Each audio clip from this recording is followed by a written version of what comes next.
The rain stopped yesterday, guys, in the morning, and the water's still pouring out the ground. Coming down here from somewhere, and still at quite a rate. It's flooding everywhere. As you can see, it was a misty morning, but lovely.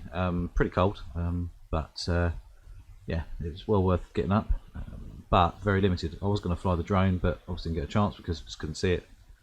So a little bit of wildlife around, and then wander around the castle. The Rx10 Mark IV with me because it's nice and light and easy to use. And just wander up to the castle briefly. Some cool misty silhouettes going on. And a squirrel. Morning. Morning, Mr. Squirrel. Hello there. They're quite funny. Are you okay? Digging these holes. He's looking at me like, young squirrel, I think. Obviously, once shooting a video, you can shoot down in 4K at sort of 25th of a second or 1/25th of a second. But obviously, once you're shooting photos, I was shooting ISO 800, 1/200th of a second f4. Typically, I wasn't actually going to bring the camera out with me. Didn't actually charge any batteries, but luckily 2 of them have got 40%, I think 45% on each one. So we have some. That's quite a cool silhouette shot. Seems a bit of light now. Blue sky above us a little bit.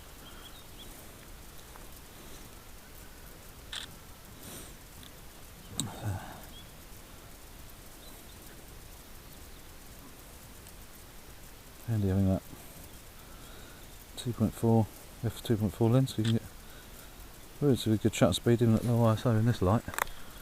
It's just sunrise now, so not that you can tell. Let's go and get a few misty shots of the castle. What I'm going to do, because I've only got a 24mm lens on the Rx10, I'm just going to take a couple of shots here and then move across, take a couple more shots and then just do that, and then stick them all together later in Photoshop. That gives you a much wider view,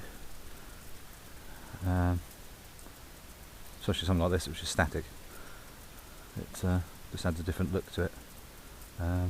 That's where your mobile phone's so handy, because you can literally just go super wide, got a shot, done.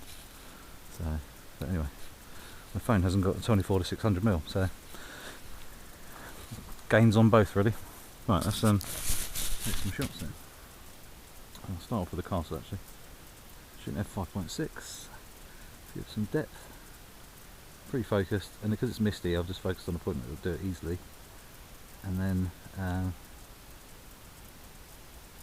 place it into just leave that, because in focus, it's wide angle.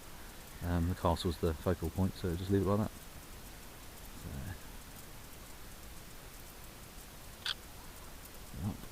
up and across, leaving about 40% minimum overlap. Probably 50 or 60 to be fair. Up there, and maybe right across over this side just for to give us a bit more view. And that was that. Quite cool, we've got the ducks there in the distance.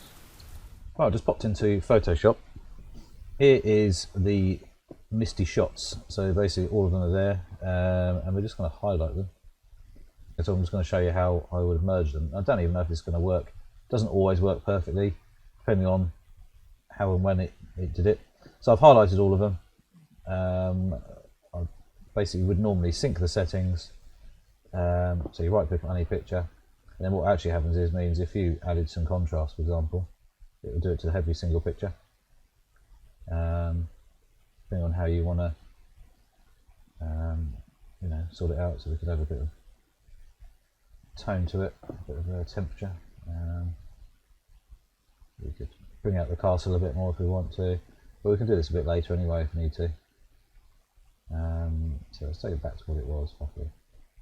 Anyway, we're going to.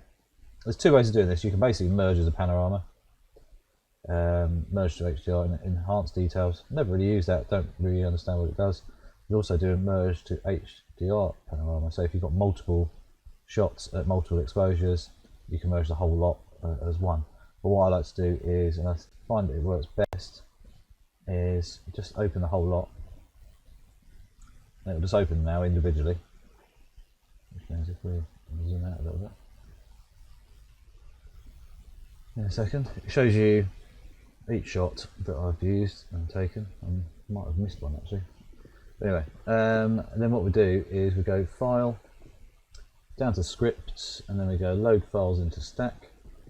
Then we open Files, and we go Attempt to automatically align source images. And we go, yep, okay. And this should build the actual image up. Sometimes it gets it perfect, sometimes it doesn't.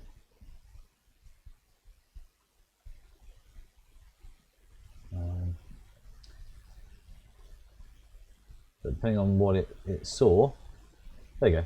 So it has actually given us quite a good croppability area of the data. So basically we can go, right now we go Shift and then left click onto all of the images are highlighted. We then go Edit, and then we just go Auto Blend. And I don't want to content aware fill transparent areas because it will fill the sky and everything, but it may cause me issues later. So let's go yes. You can do it if you've got not a lot overhanging, but I've got quite a bit here. But I'm actually going to crop more of a panoramic, a wide shot anyway out of this anyway. There you go. So it's not looking too bad. Then we just go Layer, Flatten Image, that's it, done. And then we just go Crop, and then we just crop out the bits we don't want to see. And you could drag bits and pieces down, which I might do in a second actually, if you want a little bit of that hedge there. And there, like so. And then bring it down. So we could have it something like that, and I could drag the sky up a bit, drag these down, and then we've got a much wider angle of view, like so. And then what we do is we go, you can do this in sections, but I tend to just do that. So highlighting with the rectangle marquee tool, and then right click, free transform, and then warp. And then we can literally just drag this corner here, which you just got a little bit careful. There we go. And then we may not be able to do this very easily. Yeah, it's starting to actually drag the castle, which actually, to be honest, is not a bad thing because it's not all that level. So what we'll do is we'll go yes to that. And then what we might do is just highlight that area there, fill, content aware, and it's filled it. There we go, and we've just got to literally just go in there and lose the lines where I didn't actually bother.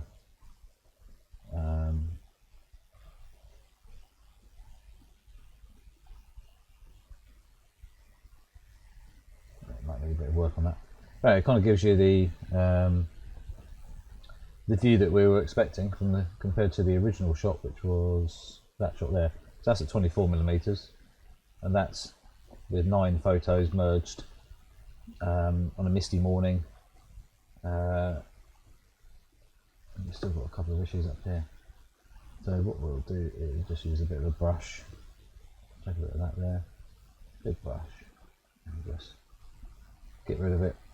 So it just loses that harsh edge on that area. There you go. It's not noticeable then. We can then go auto levels to see what it's going to do. Not a lot. And then we can go back into camera raw filter and mess around with it a bit if we want to, like bring the shadows down or up, add some warmth to it. Personally, because it's misty and rubbish, I'll probably just go black and white. I think it adds a more of a film look to it because it's going to be grainy anyway because of the mist. The fog was actually quite dense in some respects. And then just crank up the clarity a little bit, so you end up with the castle coming out a bit more, the sky looking a bit crazy, but you can bring it down, make it look a bit more moody, which doesn't look too bad actually. Turn the whites up a bit, so yeah, actually probably leaving 0. I mean, depending on the photo you've taken, it's obviously going to depend on what and how it's going to look. Maybe a little bit of noise reduction just to help. Not sure if I want that or not. Yeah, a little bit. And then I'd probably leave it like that, personally. Like I say, you can mess around with everything a little bit as you want. But I think this shot is quite suited to Black and white just adds a bit more moodiness, adds a bit more sort of oldie-woldy to it, because obviously it's a very old castle anyway. Because you've merged all the images together, it's given us a really nice angle of view without any distortion as well. So if I was to use my A7R4, for example, and the 14mm lens, you can actually end up with quite a bit of distortion. Where actually shooting like this, you end up with quite a good image. Like I say, you have to do a couple of bits of the edges work, but other than that, it works quite nicely. So yeah, that's how it's done anyway. So here's a couple of other shots, guys. As you can see, the sun was now coming up by the time I'd walked right around, coming up through the mist and the clouds a little bit there, but still really quite misty. Shot at 600mm this one, f4, ISO 400 this one, at 1/200th of a second. And then this shot of a crow in the sort of flooded bit, they were obviously looking for worms or whatever.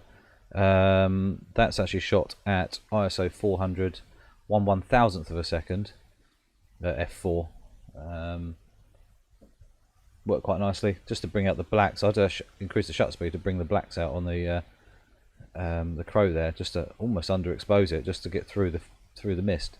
So, hey guys, hope you found that a little bit interesting, possibly helpful with a little bit of Photoshop there. That's kind of how I work with it. I don't really do too much tweaking, but little things like that, little adjustments here or there, a little bit of noise reduction every now and again helps. But other than that, yeah, I'll leave the pictures pretty much well alone. So, there you go. Don't forget to click the subscribe button, little notification bell as well, and any comments below, feel free to ask questions, etc. and I'll do my best to help. See you later.